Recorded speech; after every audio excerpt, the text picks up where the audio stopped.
A'udzubillahi minasyaitonirrajim. Bismillahirrahmanirrahim.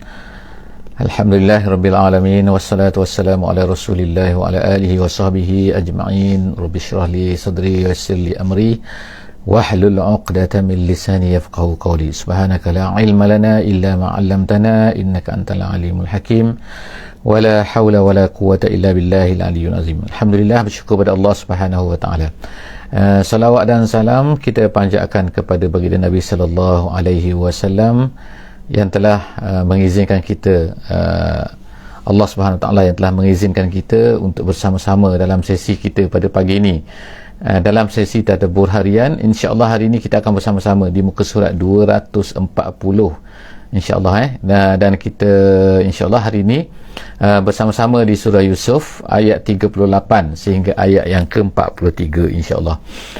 Insya-Allah hari ini seperti biasa, pertamanya saya mohon daripada semua yang bersama-sama dengan kita pada kali ini untuk memberi feedback suara dan juga gambar sama ada okey ataupun tak okey. Yang keduanya, insya-Allah jika sekiranya sahabat-sahabat mempunyai kelapangan, kemudahan untuk membuka mushaf cantik, kalau kita boleh buka mushaf insya-Allah untuk sama-sama kita menatapi untuk mentadabbur sesi kita pada pagi ini.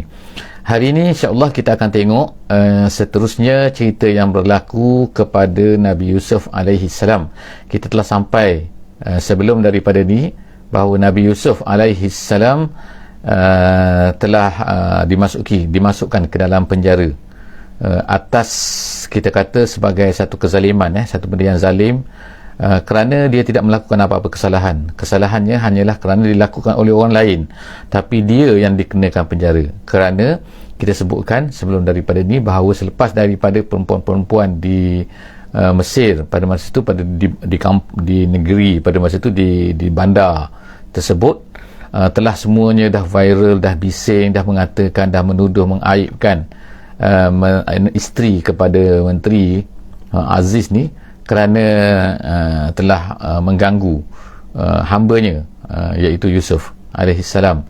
Lalu mereka telah pun kemudian terpesona apabila mereka juga telah melihat Yusuf, dan mereka telah, oleh kerana itu suami-suami mereka telah merasakan inilah satu bahaya, lalu Yusuf telah dipenjarakan dengan tujuan kita sebutkan sebelum daripada ni adalah yang pertamanya untuk menghilangkan, memisahkan Yusuf ni daripada masyarakat perempuan tu, dan yang keduanya untuk menampakkan bahawa sebenarnya Yusuf lah yang salah. Jadi tanpa pengadilan, tanpa penyiasatan, tanpa apa-apa mahkamah, kita katakan bahawa Nabi Yusuf telah dipenjarakan, dicampakkan ke dalam penjara. Jadi apabila dimasuk ke dalam penjara, telah ada bersama dengan dia, sebagaimana yang telah kita baca sebelum daripada ni muka surat 239, iaitu masuk ke dalam penjara ni dua orang lelaki yang dituduh cuba untuk membunuh Raja Mesir pada masa itu. Jadi dalam penyiasatan lagi kedua-dua ni, tapi mereka kedua telah bermimpi dan telah meminta kepada Nabi Yusuf untuk mentadbirkan mimpi mereka sebagaimana telah kita baca. Jadi sekarang, tapi sebelum daripada Nabi Yusuf ini menceritakan takbir mimpinya, menceritakan apakah maksud daripada mimpi kedua-dua lelaki tersebut, dia telah berdakwah dulu. Apa dakwah dia? Jadi kita sampai sekarang ni kepada konten dakwah Nabi Yusuf kepada kedua-duanya tu. Tak lama, dakwahnya sekejap saja, kerana Nabi Yusuf mengatakan bahawa sebelum daripada makanan tiba, aku akan ceritakan apakah maksud daripada mimpi kamu tu. Jadi artinya ialah Nabi Yusuf hanya mengambil masa yang pendek saja untuk menceritakan dakwahnya, untuk menceritakan apakah hakikatnya, siapa dan siapa yang menceritakan kepada aku semua perkara-perkara ni, iaitu mimpi ni. Jadi insya-Allah kita akan baca ayat yang ke-38 pada pagi ini insya-Allah. A'udzubillahi minasyaitonirrajim. Wattaba'tu millata abai Ibrahim wa Ishaq wa Yaqub ma kana lana an nusyrika billahi min syai' dzalika min fadlillahi alaina wa 'alan nasi walakinna aktsarun nasi la yashkurun. Sadaqallahul azim. Ayat 38 daripada surah Yusuf. Nabi Yusuf terus mengatakan bahawa menceritakan hakikat dirinya, siapakah dirinya. Jadi dia telah beritahu sebelum ni bahawa dia ni adalah seorang yang tidak sama dengan penduduk di negeri tersebut, iaitu dia mengikut ajaran, mengikut iaitu apa yang dianuti, apa yang dipegang oleh nabi-nabi terdahulu, iaitu ayah-ayahnya, iaitu wattaba'tu millata abai, aku mengikut. Dia kata maknanya ialah dari segi sini kita boleh faham bahawa tidak mengapa kita mengikut apa yang kita warisi daripada tok nenek kita, daripada orang-orang tua kita, jika sekiranya satu perkara itu adalah tidak bertentangan dengan Islam. Jadi Nabi Yusuf ni berkata, aku mengikut millata abai, iaitu agama abai, bapa-bapa aku. Iaitu siapa dia? Disebutkan sini nama Ibrahim, nama Ishaq dan juga nama Yaqub. Jadi kita tengok kehebatan Nabi Yaqub, Nabi Yusuf di sini ialah dia merupakan seorang Nabi yang merupakan anak kepada Nabi dan merupakan cucu kepada Nabi dan juga cicit kepada Nabi. Dia cicit kepada Nabi Ibrahim alaihissalam, Nabi Yusuf. Jadi tak adalah orang lain atas dunia ni yang hebat macam Nabi Yusuf ni. Nabi-Nabi tak ada. Nabi-Nabi lain tak ada yang mana ayahnya Nabi kan. Tetapi makna Nabi Yusuf ni adalah semuanya Nabi. Ayahnya Nabi, datuknya Nabi, moyangnya juga Nabi, iaitu Nabi Ibrahim alaihissalam. Jadi Nabi Yusuf kata, aku ni adalah merupakan mengikut apa yang dibawa oleh datuk nenek aku dulu lagi. Kemudian dia kata, kemudian Nabi Yusuf sekarang ni berhujah kan, menceritakan logiknya. Maka nalana an nusyrika billahi min syai'. Dia kata tidak sepatutnya, tak sepatutnya kita ni bersyirikkan kepada Allah dengan sesuatu apapun, min syai', dengan apa pun. Sepatutnya tak patut kita ni bersyirik kepada Allah Subhanahu Wa Taala. Sebab kalau kita syirik ni satu benda yang tak patut. Jadi disebutlah, mungkin ada lagi lah kan perkataan-perkataan, tapi di sini adalah core kepada apa yang dibawa, yang diceritakan oleh Nabi Yusuf kepada dua orang lelaki tersebut. Zalika min fadlillah. Semua ini iaitu tauhid ini. Zalika ni iaitu tauhid ini, iaitu apa yang aku bawa ni, apa yang aku pegang ini, iaitu mentauhidkan Allah, iaitu tidak syirik dengan apa-apa ni, adalah merupakan kurniaan Allah alaina, ke atas kami. Ke atas kami maknanya ke atas aku, ke atas datuk nenek aku dan sebagainya. Jadi kita semua tak sepatutnya syirikkan Allah Subhanahu Wa Taala. Sepatutnya kita bersama-sama dengan apa yang dibawa oleh datuk nenek aku, dan aku pun nak buat perkara yang sama ni. Wa 'alan nas, bukan ke atas kami saja, dan juga ke atas manusia sebenarnya. Tauhid ni adalah sepatutnya satu kurniaan. Jadi sebab itulah kita katakan, kita pada hari ini orang yang mendapat agama ni, kita yang Islam ni, sebenarnya kita mendapat kurniaan fadlullah yang alaina. Sebenarnya ni fadl. Fadl makna kurniaan Allah Ta'ala kepada kita. Tengokkan, kita tak minta pun, kita tak apa pun, tiba-tiba kita lahir daripada orang Islam dan kita menjadi Islam. Tengok setengah-setengah orang kita tengok kan, lahir daripada kalangan masyarakat gini yang sesat, dan kemudian mereka mencari agama, akhirnya jumpa dengan Islam kan. Tapi maknanya melalui cara yang sangat-sangat susah kan. Nabi SAW, para sahabat dulu kan, mereka ni masuk Islam tapi susah kan, mereka ni kan kena seksa dan sebagainya. Untuk kita sekarang tak ada masalah kan. Jadi itu adalah sebenarnya wa 'alan nas, kurniaan kepada manusia. Kita kena faham itu, apa ni, tauhid ni merupakan satu kurniaan Allah Ta'ala yang besar kepada manusia. Tapi walakinna aktsarun nas la yashkurun. Tapi ramai manusia tak bersyukur.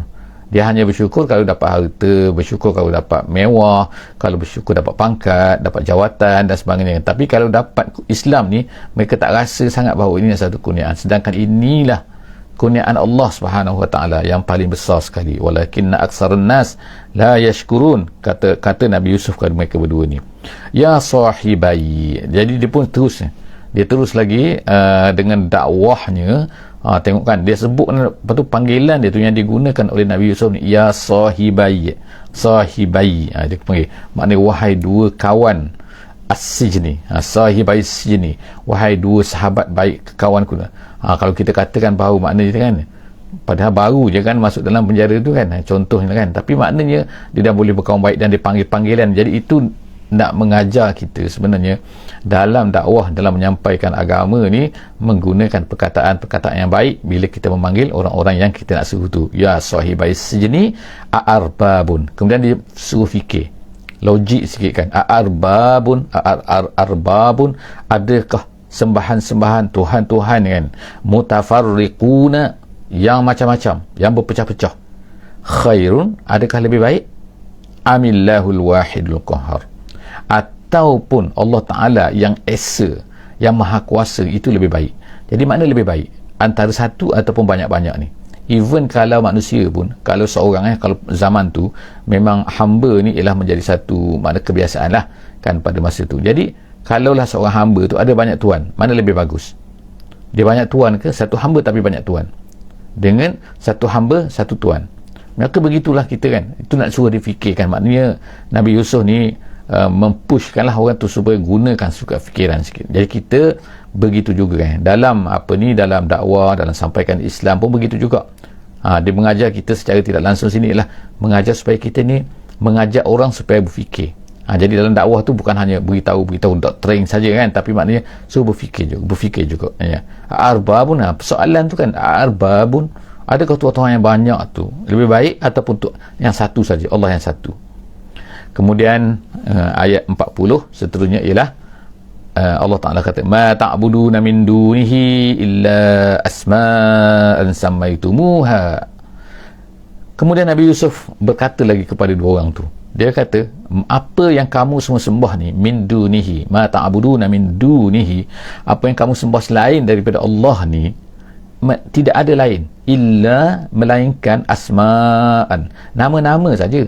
Kamu letak nama Lata ke sebagai contoh lah kan, kalau zaman Nabi dulu kan dia letak berhala ni nama Lata, nama Uzza, nama Manat, tu nama je, kamu yang letak nama kan. Macam anak kita lah kan, kalau kita ada anak, kita dapat anak, kita beri nama anak kita tu kan, itu makna kita yang meletakkan nama tu.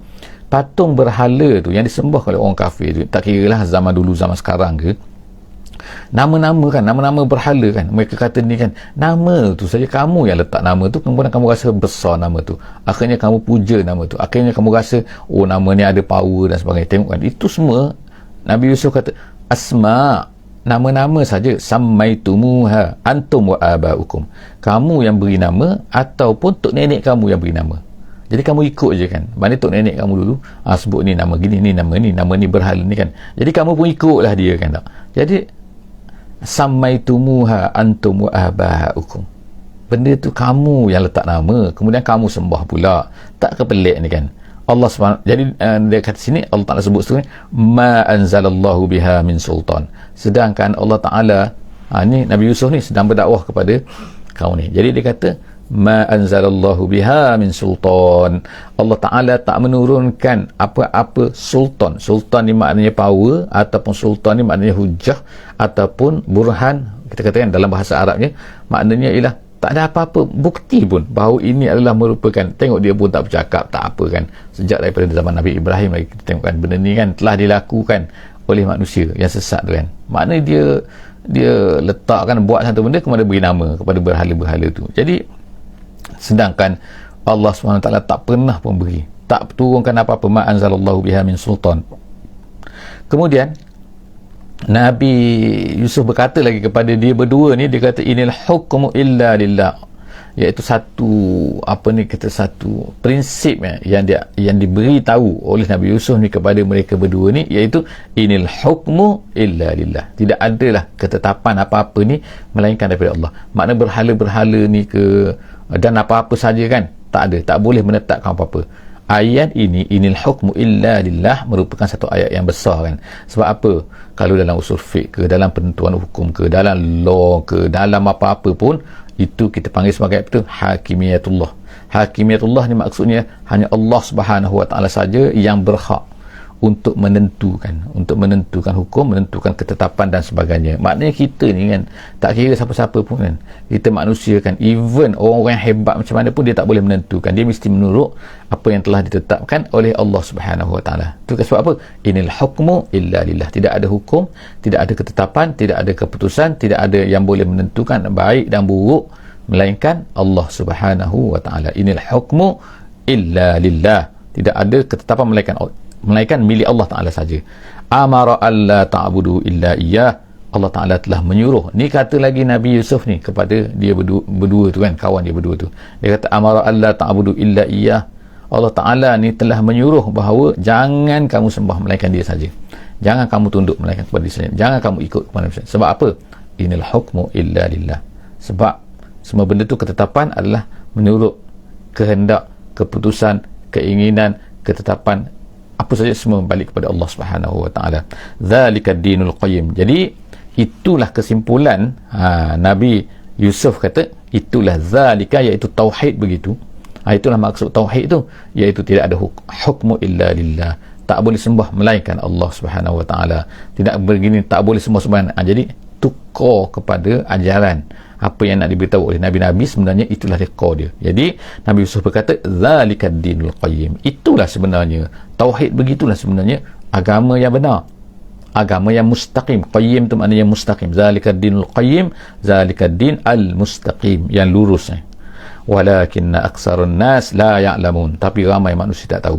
Kita tengoklah pada hari ini ramai manusia tak tahu kan apa yang ni, yang hakikat ni kan. Jadi oleh kerana itulah maka tanggungjawab kita semua, kita bertanggungjawab, orang yang telah diberikan agama, yang dah dapat Islam, kita menjadi orang Islam kan. Walaupun kita kalau ikutnya tak minta dulunya, tapi sekarang kita dah menjadi Islam, kita faham Allah Ta'ala kurniakan yang besar ni kepada kita, maka sepatutnya kita bersyukur dengan cara kita ni kena memberitahu manusia lain kan. Sebab manusia aksarun nas, Allah Ta'ala kata aksarun nas la ya'lamun, majoriti manusia tidak tahu perkara ni kan. Seterusnya ayat 41, ya sahibais sijni. Kemudian barulah bila dah cerita banyak-banyak tu, kemudian barulah Nabi Yusuf pun berkatalah kepada dua orang ni. Berkata apa? Barulah sekarang ni. Jadi selepas daripada beberapa ayat lah kita tengok kan. Selepas daripada 45 ayat, kemudian Nabi Yusuf pun kembali lah sekarang ni berceritakan apakah maksud daripada mimpi kamu berdua ni. Nabi Yusuf berkata, ya sahibais sijni, wahai dua sahabat penjaraku, amma ahadukuma, adapun salah seorang daripada kamu. Jadi dia, kalau ikutnya dia tak sebut lah, tapi boleh fahamlah selepas daripada tu kan. Jadi dia kata adapun salah seorang daripada kamu, fayaski rabbahu khamra, akan memberi minum kepada tuannya. Rabbahu situ ialah tuannya, bukannya rabbahu situ adalah apa ni, Tuhannya, bukan. Dia akan memberi minum kepada tuannya khamra, arak.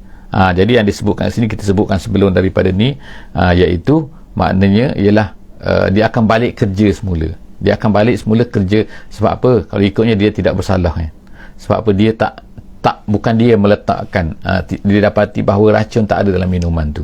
Jadi artinya dia tak bersalah lah, sebab dia kerja jaga air, jaga memberi minum. Jadi dia akan dapat kembali semula bekerja untuk memberi minum kepada tuannya. Kemudian wa ammal akhar, kata Nabi Yusuf, ada pun yang seorang lagi tu, fayuslabu, dia akan disalib. Kalau ikutnya tak sampai hati nak cerita kan, Nabi Yusuf tak sampai hati nak cerita kepada orang ni kan. Sebab apa? Tapi dia ni terpaksalah bercakap benar. Sebab dah mimpi macam tu, awak mimpi macam tu. Jadi ini takbir mimpi aku, dia kata. Fayuslabu maknanya disalib, maknanya diikat dan dipaku pada tiang kayu. Di situ atas tu, lalu dibiarkan mati macam tu. Fatakulu tayru, lalu burung akan makan min ra'sihi, daripada kepalanya. Maknanya dahsyatlah, maknanya dia mati, kemudian datang burung makan kepala, satu kepala dia. Dia tak boleh nak buat apalah kan, dia kena salib. Itu style orang zaman tu. Maka cara dihukum orang ialah dengan disalib. Jadi sebab apa? Sebab dikatakan bahawa orang tu tadi tu ialah dia telah terlibat dalam meracun, cubaan untuk meracun raja. Jadi kalau ikutnya sini maknanya kan, dia kata Nabi Yusuf berkata gitu, ialah iaitu perkara ni akan berlaku dalam masa selepas 3 hari daripada masa dia bercakap tu, kata ahli tafsir. Kemudian jadi dua orang ni tak setujulah kan, yang tu suka hatilah, tak ada masalah lah kan. Tapi yang seorang lagi tu macam tak setujulah, kenapa aku kena. Tapi Nabi Yusuf kata qudiyal amru, perkara ni dah putus dah, itulah dia ketetapan dia yang akan berlakunya. Jadi qudiyal amru allazi fihi tastaftian, telah diputuskan apa yang kamu tanya kepada aku tu. Kamu tanya aku beritahu lah sekarang ni kan. Tastaftian, kamu tanya aku. Tastaftian ni maknanya bukan tanya fatwa lah kan. Kalau ikut makna asal tastaftian tu maknanya tanya fatwa, iaitu tanya pendapat aku. Tanya sekarang aku dah cerita lah kan pendapat aku, apa yang aku nampak. Takbir kepada mimpi, dah keputusan telah dibuat. Qudiyal amru wa qala lillazi. Jadi sekarang ni yang kalau ikut ceritanya maknanya yang seorang lagi tu tak nak bercakap dengan Nabi Yusuf, nak marah lah kepada Nabi Yusuf. Apa nak marah kepada Nabi Yusuf? Nabi Yusuf tu kan beritahu je kan. Tapi dia dah tension lah, kita katakan. Sebab apa kan? Sebab dah nak kena bunuh ni kan. Nabi Yusuf kata kamu akan dibunuh kan. Jadi yang seorang lagi tu gembira lah. sebab dia rasa selamat. Lalu Nabi Yusuf alaihi salam pun bercakap dengan seorang tu yang akan yang dianggap akan selamat nanti tu kan, yang dijaga akan selamat tu. Wa qala lillazi zanna, lalu Nabi Yusuf pun berkata kepada seorang tu yang yang kita kata yang zanna tu, yang disangka. Tapi zanna di sini bukan makna sangka, tapi diyakini. Kata tafsir jalan lain, dia kata aiqana annahu najin minhuma, yang salah seorang daripada yang akan selamat. Najin maknanya yang akan selamat. Jadi uzkurni inda rabbik, dia kata. Nabi Yusuf kata, nanti kalau kamu keluar, uzkurni, jangan lupa untuk ceritakan tentang aku ni. Uzkurni inda rabbik, kepada tuan kamu, iaitu raja lah kan. Kerana cerita apa? Iaitu aku ni ada seorang dalam penjara, ada kawan aku, dia ni dizalimi, dia ni dipenjara kan. Sebab kalau ikutnya ceritanya, maknanya tidak diketahui oleh raja apa yang berlaku ni. Dia di dalam penjara, dipenjarakan ni secara zalim ni oleh golongan-golongan bangsawan tadi tu. Jadi Nabi Yusuf pun beritahulah kepada dia, kepada lelaki tadi, uzkurni inda rabbik.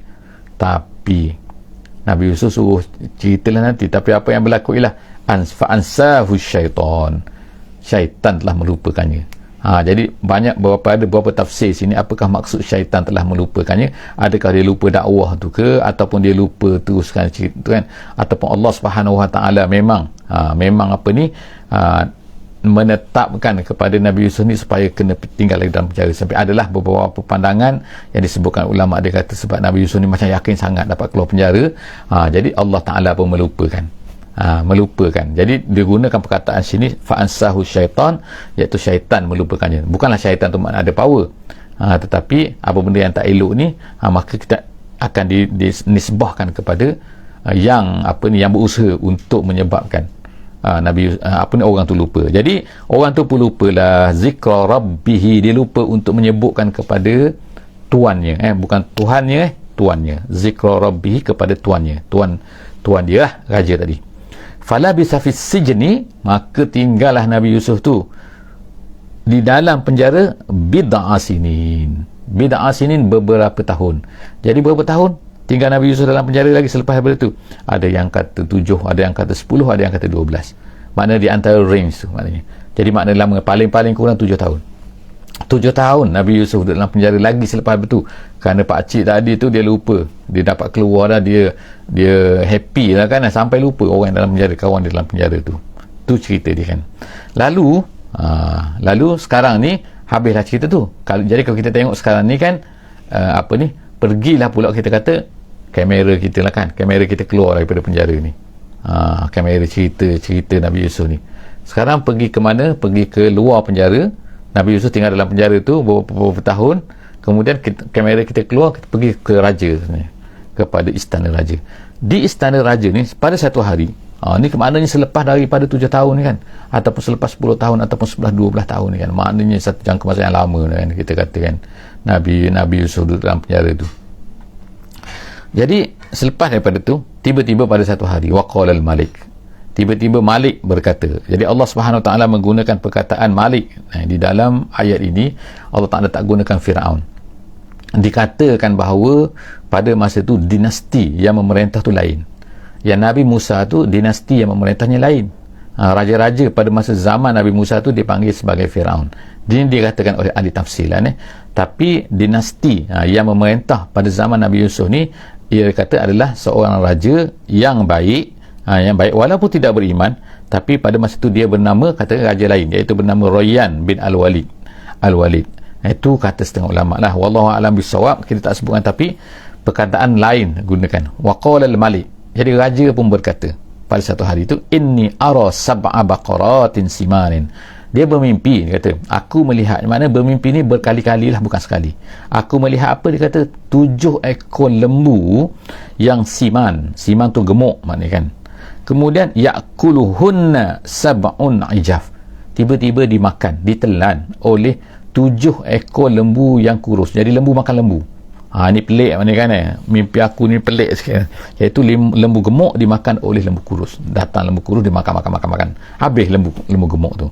Kemudian lagi raja ni mimpi, dia kata wasab'a sumbulatin khudrin, dan aku tengok pula tu ada 7 tangkai bijian yang hijau, maknanya yang masih segar lagi lah, gitu.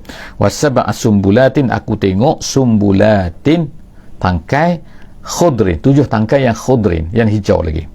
Lepas tu wa ukhra yabisat, dan ada yang lain pula tu yabisat, ada 7 tangkai lagi yang yabisat. Yabisat tu kering maknanya.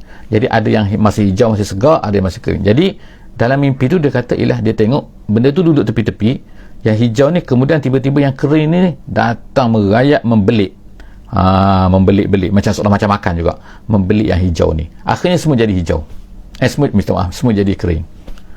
Apabila yang kering ni belik yang hijau ni, 7 tangkai ni. Jadi itulah yang dinampak oleh raja.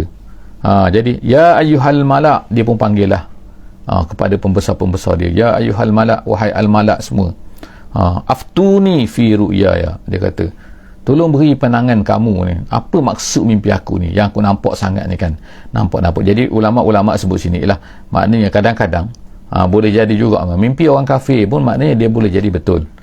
Boleh jadi maknanya satu perkara yang betul boleh berlaku kan, walaupun dia tu kafir, gitu kan. Tak semesti maknanya orang Islam lah maknanya kan. Kalau orang Islam kalau mimpi mengarut kan, tak betul juga kan. Jadi sini dia kata ialah, jadi dia kata kepada tu orang al-malak ni, golongan membesar lah dalam Quran dia guna al-malak. Dia kata aftuni fi ru'yaya, beritahu kepada aku apa maksud mimpi aku ni. Dia kata in kuntum lirru'ya ta'burun, kalau sekiranya kamu ni pandai memberi ru'yah. Memberi ru'yah maknanya memberi takbir mimpi. Apa maksud mimpi aku ni? Jadi pada masa tu semua pembesar-pembesar ni pun riuh rendah lah kan. Raja ni mimpi macam ni, raja mimpi. Jadi apa sebenarnya maksud mimpi raja ni? Jadi insya-Allah kan, kita sampai ke situ, kita akan sambung lagi insya-Allah muka surat 241 kita tengok pula kan apakah maksud mimpi raja ni kan, yang akan ditafsirkan oleh pembesar-pembesar pada masa tu yang ada di keliling raja. Jadi insya-Allah kita jumpa lagi dalam sesi akan datang, dan sesi akan datang insya-Allah di muka surat 241. Aku qauli hadza wa astaghfirullahal azim li wa lakum. InsyaAllah jangan lupa untuk share, untuk follow, insyaAllah ajak kawan-kawan semua insyaAllah untuk bersama-sama mengikuti setiap hari satu muka surat insyaAllah. Moga-moga kita dapat lihat cerita ataupun apa-apa saja yang diceritakan oleh Allah Subhanahu Wa Taala dalam setiap muka surat Al-Quran. Dan insyaAllah untuk makluman juga, jangan lupa sesiapa yang nak tengok muka surat yang terdahulu semua ada insyaAllah dalam Facebook ada dan juga dalam YouTube kita. Setakat saja aku qauli hadza wa astaghfirullahal azim li wa lakum, dan kita sudahi dengan surah Wal Asri. Bismillahirrahmanirrahim. Wal asri innal insana lafi khusr illa allazina amanu wa amilus solihat wa tawasaw bil haqqi wa tawasaw bis sabr. Wassalamualaikum warahmatullahi wabarakatuh.